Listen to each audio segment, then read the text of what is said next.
A day in my life, pero nonsense lagi ni siya ha. Pagmatala ko sa buntag, of course, buntag. Kagikan man natulog, nagpaalot tayon ko. Eh, medyo taas-taas na akong buhok. Ya, pagkaman ako paalot, ya, tinig ko sa ithab, kaya nagpalit mo ta. Medyo naman po, sapap ng hati, salamat sa patimbang te. Pagkaman ako palitan ng karne, iuli po dayon po, kaya after lunch, mga tunayon mi, o gigong paspasa, oy.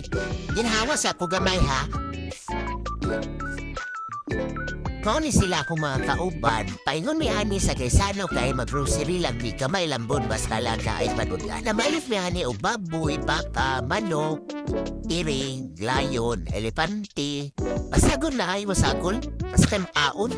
After na mo grocery, nag-snack lang ni gamay no niya. Kanang hotdog ra akong gikaw kay gibingaw ko anang hotdog ng brown magboy. Charlan. Pag kumala mo stop, yato na mi sa EO sa Executive Optical kaya mo kipa-check ang mata ni Eric. Hindi na sa reklamo. Kalaban daw iyang ulo. So while gi-check si Erin, nag-Q&A pa siya sa doktor. Nagtanong-tanong po ko diri sa shades niya. Nice mo di ay nilani nga design.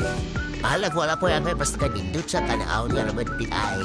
Ang ending, nakapalit yun ko pero lahi na siya, lahi nga design akong napalit. Pero manat sabi ako aning design kaya nang palitan siguro na dako.